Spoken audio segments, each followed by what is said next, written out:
هلو يا توغانا አረንጓዴ ቲሸርት የለበስኩት ነኝ አረንጓዴ ቲሸርት አዎ አላየኝም አማረን ክላሽ አማረን አማረን ክላሽ አማረን አማረን ክላሽ አማረን አማረን ክላሽ አማረን እየመጡ ነው እየመጡ ነው እየመጡ ነው እየመጡ ነው እየመጡ ነው እየመጡ ነው እየመጡ ነው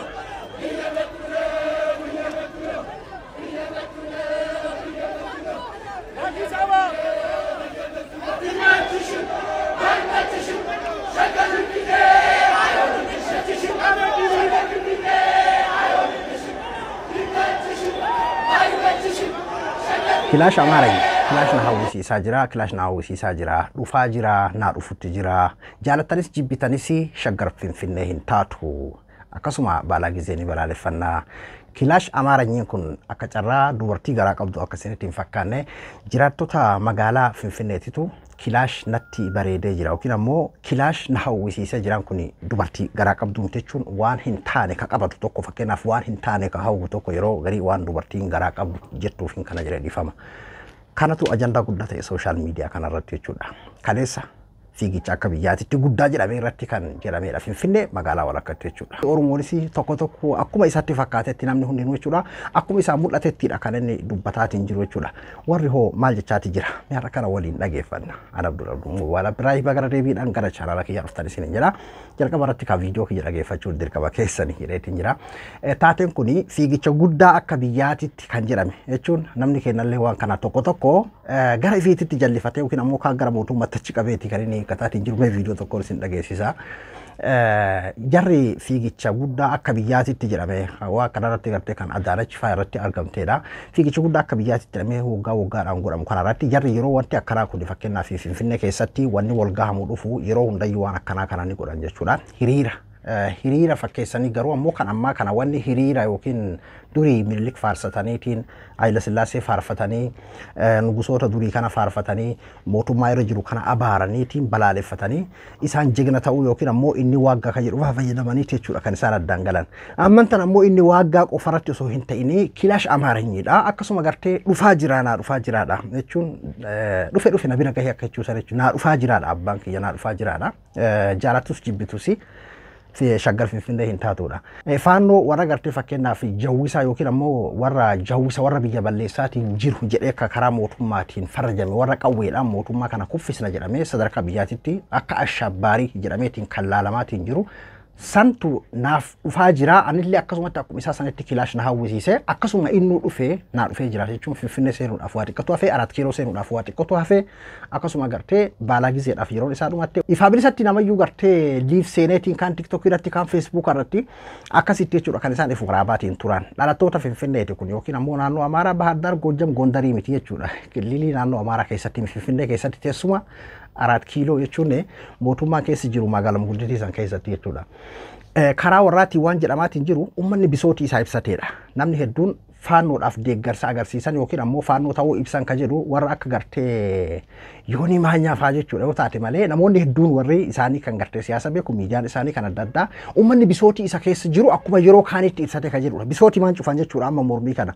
Hatta gam fakkeenyaaf ka niwusii isaa hedduu binaan amma uummanni dhageeffatu fakkeenyaaf Itiyoon Fooriin laata uummanni bisootii isaa dhageeffasifateedha. Garuu wantichi bisootii osoo hin ta'in kilaash amaaranyiidha afaan bahaniiti jechaa jiran kilaash amaaranyiidha akkasittiyyuu viidiyoo jalqaba irratti fakkeenyaaf heloo jedhe muudii qabatee bar heloo jedheeti na agartaa tishirtii bicaa uffadheetiin jira hin mul'adhu jechuun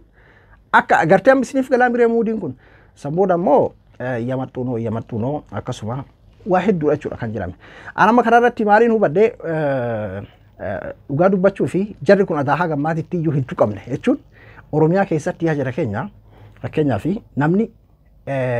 akka isaan jedhan san fakkeenyaaf waboon naa dhufaa jira yookiin ammoo kilaash natti bareeda yookiin kilaashiin hawwee koottaa kilaashiin na dhaqqabaa miti.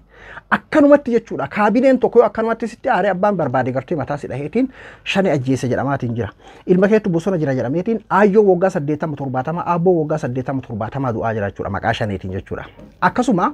namnummaan akkanumatti gartee qeerromaan tokko ija keessa milishaa yoo laale ati ilaalcha biroo qabda jedhamee ajjeefamee akka barbaade maqaan shanee kun itti moggaa jechuudha. Oromiyaa keessatti namnummaa waboon naa haa dhufu jedhu jiraame fakkeenyaaf jechi kiyya hagas takka jiilchamee jira uummanni akkuma gartee fakkeenyaaf bishaan jalaa uksuu jedhame sanitti jechuu kiyya jechuun wanni waa'ee kanaan kaaseef maalinni jarri kuni gonkuma hin tuqamne jechuudha. Haa tuffataniis haa dhiisanii yookiin ammoo gartee homaa hin fidan jedhanillee haa dhiisanii akkasuma yookiin harkarraa qabanillee haa dhiisanii an kanaan hubadhe jechuudha. Isaan waa fidanii fi waa fidanii itti tarkaanfannaa. Akka Oromiyaatitti yoo mee isin wal bira qabaati ilaala. Kilaash Amaareenyi Finfinnee keessa taa'ee of waraabaa jechuudha akkas godha. Homa takka akka hin tuqaminidha jarri. Ammoo karaa mootummaatiin kuni mootummaadhaaf badhaasa guddaadha jedheeti yaada jechuun biyya san keessatti namni biyya dimokiraasii keessatti tarii waan fedhe dubbateetiin irra dabaramuu fi waan fedhe dubbateetiin homaa rakkoon qabu jedhameetiin irra dabaramuu mala haga waan balleessinitti jechuudha. Akkama bisootii ibsate jedhametti bisootii ibsate jedhaniitiin bira dabaruu mala biyya san keessatti kama waliin beeynuumi achi keessa taa'ee namni fakkeenyaaf kilaash Amaareenyi naa dhufaa jira isin balleessinaa ka jedhu irratti fakkeenyaaf akkas jedhee nama mul'atee viidiyoo of waraabe kuni mootummaadhaaf badhaasa jechuun amma namoota Oromoo kan waan garaagaraa jedhan nama hedduu waan hin argee fidaan kuni mootummaadhaaf badhaasa guddaadha jedheetii yaadaan maaliif ennaan takka takkaan manaa guurama kaa jechuun biyya san keessatti silaayyuu namni sagalee isaa dubbate homaa rakkoon qabu jedhamee irra dabramu jennee mire kuni mootummaadhaaf badhaasa guddaadha jarri kunis akka homaa hin qammasin bare nama kuma hedduun kan lakkaa'amu nama kuma hedduu jechuu dandeenya fakkeenyaaf akkasitti bahanii leenjisaa hunduu viidiyoo of waraabaa dhalaa fi dhiirri osoo hin hafin jechuudha. Ofii isaaniitti sooshaal miidiyaa kana guutuu turaa bu'an jechuudha tiiktookii fi feesbuuk irratti amma takka takkaan manarraa guuramaa jiran jechuudha. Nama tokko ammoo gartee waan kana mootummaa maanuu beekaa godhe ka jedhudha. Mootummaan dhugaadha yoo isa fayyada jedheetii yaadaan akkuma amma jenne kana kaa jechuun namni salphumatti akka gartee namichi namni horii kiyya hate ofiin dubbataa. Namni horii sayyidaa haate ofiin dubbatannaa ani maaliif hin dubbatiin jedhan hattichi jechuun dubbataa jira beeki akkasiidha jedheetiin fudhaan ifaa bilisatti nama bosona jiru kan gartee humnaaniin qawweedhaan akkas godha jedhu san naa dhufaa jiraadha anilleen isatti hawwaa jira nama jedhee uf waame ofii isaatiifuu waan akka barbaachisu uf godha jedheetiin yaadaan. Ati ammoo homaan godhanii akkasiin godhan jechuu dandeessa. Waan taphni akkasiin jiru duraan harka irra qabuu danda'an yeroo wanni akkanaa kun dhufetti ijoolleen tun takkatti inni hafti jedheetiin yaaduun. Abbichuudhaan gosa irratti taphan beeku Oromoo Amaara wanni jedhu jiru dhugaadha. Oromoo akkuma irra sodaatan Oromoo akkuma itti ofirraa eegan sanitti irra miidhan kan humna qabu Oromoodha kan gartee fakkeenyaaf gaaf dura wayyaanee balleessillee ni beekanii oppodiyoon fakkeenyaaf gaaf dura wayyaanee waliin jirti waan ta'eef ni beekan waan ta'eef waan humna qabu ofirraa eeguun malan malee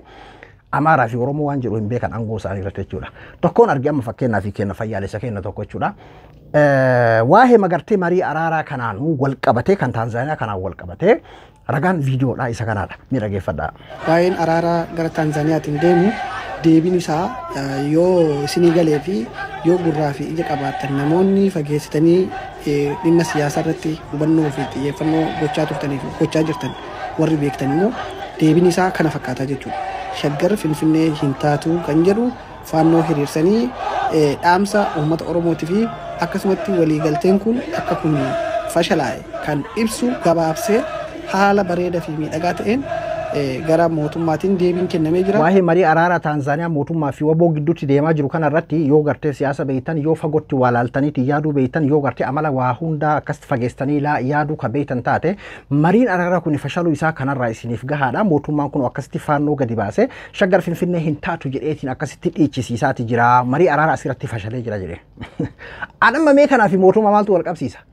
Jechuun amma faannoon akkam seetan namu akka isatti fakkaatetti hiikkachuun dhugaadha. Fakkeenyaaf durii nuti hundinuu faannoo mootummaadha akkasii dandeenya. Amman tana uummata gartee abbaan qabnu Itoophiyaawidha yookiin diqaalaadha jedheetiin uf waamu kan Finfinnee kanaa miti. Amman tana qotee bulaan Amaaraa sadarkaa itti mootummaan gadi bahee akkas jedhi itti agarsiisi jedheetiin ergatu san keessa hin jiru. Kaabinummaadhaan warroonni miseensa isaanii ta'uu danda'an garuu sadarkaa uummataatitti sadarkaa itti amma mootummaan gadi bahee amma kana uummata Finfinnee keessaa guutuu maqaa gartee fiigicha akka biyyaatitti jedhameen gadi bahiinsa carraa argannaan akkas jechaati jiran jechuudha. Garuu sadarkaa kana bira amma kan jechuun kun amma kun fakkeenyaaf siyaasa xiinxaluu nama barbaachisa kan nuti hundinuu argaa jirra jechuudha sadarkaa san bira dabrameeti jira amma fakkeenyaaf mootummaan akkas naa jedhi jedhee Oromoo irratti baasiisee agarsiisee faannoo gadi baasisee mootummaan kun akkas naa jedhu warra Finfinneetiin biti qotee bulaadhaan akkas naa godhi jechuu bira dabrameeti jira amma waa'een siyaasa warra kaabaatii fi akkasuma kan mootummaadha bakka kana bira dabree jira jechuudha mootummaa kallattiin biraa kan ittiin qeeqamu yoo jira waan akkanaa waliin fakkeessina kuni ummanni ufumaa isaatii uf muraa jira akka gartee mukni qottoo ufumaaf uf mura akkuma jedhan san ufiif uf muraa jira ummanni kun maaliif amma takka takkaan guuramti waan ta'eef jechuudha kun waan Oromoodhaanis waan wal qabatu miti namoonni tokko tokko ammoo yaaddoo gartee ammas akkas jedhaa jirti jedha akkana tahaa jirtidha kun yoo uf mogolchuu ta'e malee homaa kun hiriirallee akka ummanni jedhan san bisootii dhageessifachuullee jedhee hin yaadu kun nuti hin mogolfamnee fayyaa jirra mogolfamuudha kun akkuma amma jenne yaa jira kenna Oromiyaan kan gartee wayyaanee akkasitti raasesan sadarkaa itti inni dubbachuu miti osoo hin dubbatin ijaamaan alaaltaadhaaf milishaan ajjeesu keessatti sadarkaa itti gartee namni sadarkaa dhuunfaaqii gadoo yookiin gadoo ofiitiif jecha gartee milishaan abbaa barbaada ajjeesee waboodha jedhuun haala akkasiitti bara Oromiyaa keessa kan jiru wanni fakkeenyaaf marii araaraa malee sababa kanaatiin namni miidhame wanni jedhamuuf beeki kanaadha. Sadarkaa itti Oromoon keessa jiru abbaan barbaade mataa dhahee abbaan barbaade ajjeesee shanii jedha bakka targaa itti maxxanfamu kana jechuudha. Haala akkasiisan keessa jira jechuudha. Garuu isaan ifa bilisatti ana immoo qawweena hawwisiisee qawweena kajeelchisee bakka itti jedhan keessatti ufumaa isaaniitii ofii yookiin ufumaa isaaniitii turaaf godhu yoo taate malee homaa hiika biraa hin qabu kun waan Oromoodhaanis yookiin ammoo mootummaa kanaanis wal qabatu miti jechuudha. Carraa kanatti fayyadameeti warri ka gadi bahe akkuma yeroo aduwaadhaa yeroo takka gadi bahaniitiin shallalansan jechuudha. Kuni akka kiyyattaan waan isaan kolaasu jedheetiin yaada jechuun sadarkaa gartee kursii bira ta'anii gaafa duraa akeekkachiisa kennitee turte Adaanach Abeebee faanii yaadattuumi namni as keessaa tinfishii takka illee hin dhiifnu as keessaa nagahaan uummata waliin jiraataa jiru sabaa fi sablammoota Finfinnee keessa nagahaan jiraataa jiru fuudhee waa'ee rakkoo Amaaraatiin wal qabsiisa taanaan hafuura takka baafachuu yeroolleen kenninuuf jetteeti turte akkasumatti amman tanayyuu guuramuu eegalteeti jirti kanumaadha kan isitti tahamuudha deemulleen Aromaa Oromoo wanni akkana kun haa godhamu harka dha'uu fi qabdan bakka iyya maxxuuroo jedhee harka dha'iifatillee anti tokko irratti fakkeenyaaf namoota akkas harreedhaan wal fakkeessanii arrabsan tokko farage sanii miti harka dha'iif jajjabeessiti maaliif ifii isaati ofii maa jiraa mire siif dhufaa jiranii jabaadhu bakka siif dhufaa jiranii jedhiin ufaa mul'isu achi booda abbichuun dantaa aangoo isaatiif mana manarra deemeeti guura mana manarra deemeeti guura jechuudha lifaatii kiyyaa fi kee hin barbaachisu homaa kun waan sodaallee fidu kun ammas uummanni kun amaluma isaanii gaafuma ayyaanaa wahii bakka namni kumni hedduu walgahii bakka onneen isaanii yeroo san dhuftii jechuudha yematuunoo kilaash amaaranyi bakka araadaanoo bakka itti nafneedha achi booda ammoo ufuratti fincaa jechuudha amma eeda mana manan bulle yookiin ammoo ufuratti fincaa bulan jechuudha aganumaa jechuudha wanni biraa homaa wanni biraan jiru kanaafuu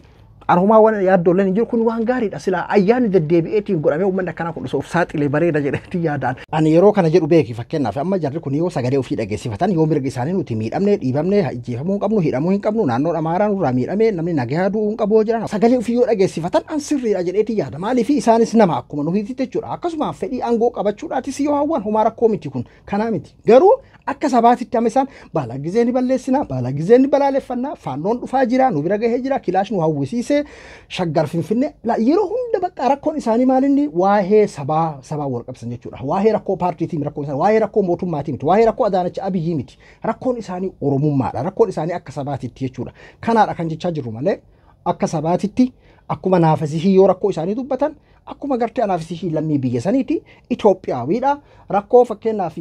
ammallee beeki fakkeenyaaf yeroo kana jennu yookiin ammoo achi Abiyyii waan gaarii nu hojjetaa jira achi angora nu haa taa'u Abiyyii angora na jalaan tuqamini achirra haa turuu hin turini kana miti akka sabaatitti isaan kan jechaatiin jiran jechuudha Abiyyii jiraatu namni biraa jiraatu nu malee hin taatu 4 kiiloon suni naa dhufaa jira mee amma fakkeenyaaf qaama kamtu irra dimokiraasii qaama kamtu irra naaf wayyaadha jedhee amma isaan amma dhalata isaanii yoo taate jechuudha faannoo fi isaan yoo maquma sabummaatiin taate malee amma akkam godhaa jira naannoo Amaaraa keessatti fakkeenyaaf faannoon isa mootummaadhaan wal lolamu isa siyaasaaf waan adda addaa jedhamu miti isaanuma akkam godhaatiin jira kam isaan wal saaxilaa turan jechuudha kanaafuu kanaafidha malee wanni waa'ee isaanii dubbannuun akkuma naafisiititti sagalee ofii yoo dhageessifatan homaa rakkoon qabu namni biyya isaanii kamiyyuu sagalee isaa dhageessifatu qaba an sagalee kiyya dhageeffadhaa ammoo dhageessifadhaa yookiin ammoo Oromoo yoo biyya bulchaa jiraate jarri dubbatini ana keeka akkasii hin qabu akka nama dhuunfaa tokkootti isin jechuu barbaadeeti Abiyyi akkuma nama tokkootti paartii wahii keessaa ka'ee paartii wahii keessaa aangoo kan qabate Adaanach paartii wahii keessaa dhuftee achirra kan jirtu akka paartiititti maa fakkeenyaaf akka yookiin ammoo warra biyya bulchaa jiruutti waa'ee warra sanii dubbanne baalaa gizee jedhanitti kan isaan dhiichisan jechuudha waa'ee Finfinnee jedhanitti kan isaan dhiichisan mee Finfinnee kami shaggarii kami kan Finfinnee taatiin jiru kanaafuu kanaafidha wanti waa'ee isaanii dubbannuuf jechuudha Abduu moobaayilaa biraayii hanga qophii biraatii waliin deebinutti nagayaan tura